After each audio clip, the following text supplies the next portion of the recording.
بسم اللہ الرحمن الرحیم۔ میرے غیرت مند پاکستانیوں، جیسے کہ آپ کو پتہ ہے کہ 8 فروری کو جنرل الیکشن آ رہی ہیں، اور اس پہ میں صرف اظہار ہمدردی کرنا چاہتا ہوں پی ٹی آئی والوں کے ساتھ کہ ان کے تقریباً 2300 یا 2400 کے قریب نومینیشن پیپر فائل کیے گئے تھے، کاغذات نامزدگی انہوں نے جمع کرائے تھے، جس میں سے 2038 جو نومینیشن ان کے پیپر ہیں وہ مسترد کیے جا چکے ہیں۔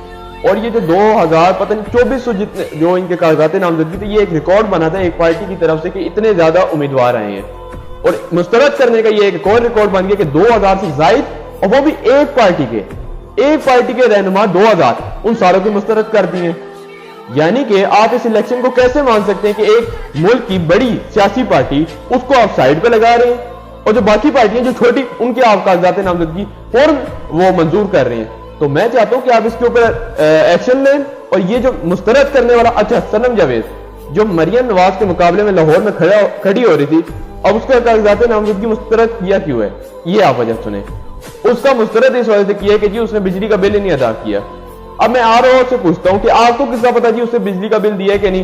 ٹیکس اس کے سارے کلیئر ہیں، تو آپ کس طرح کہہ سکتے ہیں اس نے بجلی کا بل نہیں ادا کیا؟ تو یہ میں کہہ رہا ہوں کہ یہ آپ کس طرح اعتراض بھی لگائے۔ پھر اس کے بعد ادھر سے جو عمران خان ہے، جو پی ٹی آئی کا جو سربراہ، اس نے لاہور اور میاں والی سے کھڑا ہونے کا فیصلہ کیا، اس کے دونوں ہی کاغذات مسترد کر دیے کہ آپ ان کو اوپر ہی نہیں آنے دے رہے، پر یہ سپریم کورٹ کس طرح اس کو صاف اور شفاف بنا سکتی ہے؟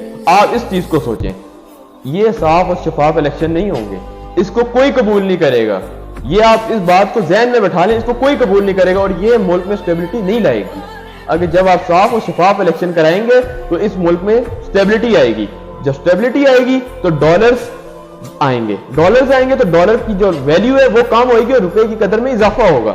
تو میں چاہتا ہوں کہ آپ لوگ اس پہ ایکشن لیں اور بھرپور آواز اٹھائیں، اور عدالت کو بھی چاہیے کہ اس پہ بھرپور آواز اٹھائے۔ اور دوسری بات، آج نیا سال منایا جا رہا ہے کہ جی نیا سال، فلسطین کے بچوں پہ کیا گزر رہی ہے، ان کے اوپر آپ یہ نہیں سوچ رہے کہ وہ بیچارے کس مصیبت میں ہیں، اور آپ لوگ نئے سال کی خوشیوں میں مصروف ہیں۔ تو میں چاہتا ہوں کہ نئے سال کو منسوخ کیا جائے۔ اور دوسری بات، ہمارا اسلام کہتا ہے کہ ہم نیا سال جو ہے وہ ہوتا ہے محرم میں ہمارا نیا سال شروع ہوتا ہے۔ ہم کس طرح نیا سال منا سکتے ہیں کہ ہمارے بھائی بہن بزرگ عورتیں مصیبت میں ہیں، جو شہید ہو رہے ہیں، وہ کتنے ظلم کا شکار ہیں، اور ہم لوگ یہاں پہ بے بزی سے نیو ایئر منا رہے ہیں۔ کتنے لوگ یہاں پہ کتنا وہ کریں گے، بے حیائی کریں گے، الٹا اللہ کو راضی کرنے کے بجائے اللہ کو ناراض کریں گے۔ آپ اس چیز کو دیکھیں تو ہمارے ملک میں کیسے ترقی ہو سکتی ہے؟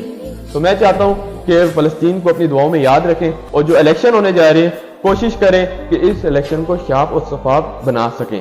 پاکستان زندہ باد۔